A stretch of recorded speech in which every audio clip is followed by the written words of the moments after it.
Des parapluies grands ouverts. Ce samedi à Hong Kong, malgré l'interdiction officielle de manifester, plusieurs milliers de personnes ont tenu à marquer le mouvement pro-démocratique des parapluies il y a 5 ans. Je pense que les gens qui marchent cet après-midi savent qu'ils risquent d'être arrêtés, comme moi. Mais je n'ai pas peur. Je vais continuer à faire ce que je pense être bien.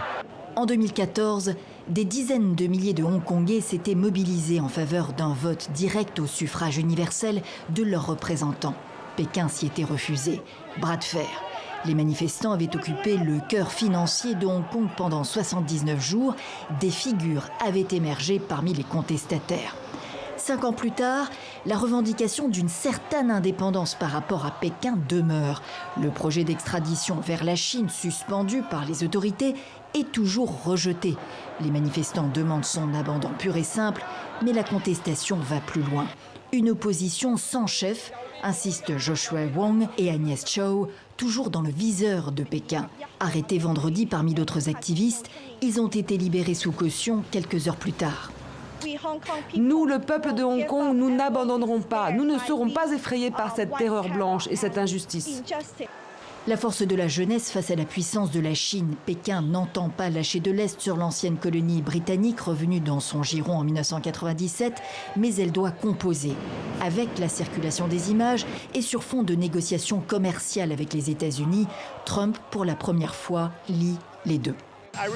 Je pense vraiment que la Chine veut trouver un accord. Et ils savent que ça nous met dans une mauvaise position s'il n'y a pas de façon humaine de gérer les problèmes. Je leur ai dit, écoutez, gérez ça avec humanité. Dans la foule à Hong Kong ce samedi, on pouvait également voir des drapeaux américains. Alors, comment gérer cette crise? Effectivement, Angélique Forget, merci d'être avec nous. Vous êtes notre correspondante à Hong Kong. Alors, de semaine en semaine, on le voit, la situation sur place se tend avec un gouvernement pro-Pékin qui ne cède rien. Existe-t-il des solutions pour une sortie de crise? Que dit-on sur place actuellement?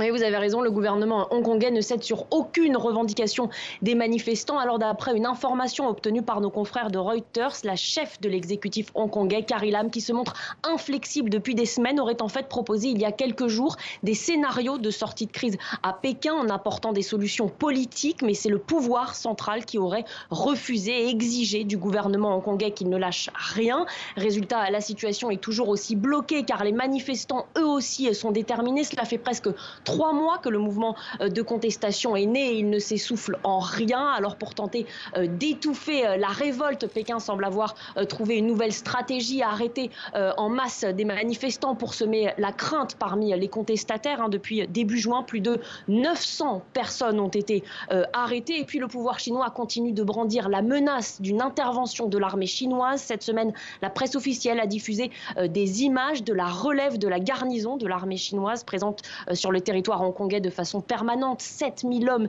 qui sont prêts à intervenir à tout moment si le gouvernement hongkongais en fait la demande à Pékin. Mais là encore, cette menace ne semble pas entamer les motivations des manifestants. Un appel à la grève générale a été lancé pour lundi et mardi prochain. Merci beaucoup, Angélique Forget, en direct depuis Hong Kong.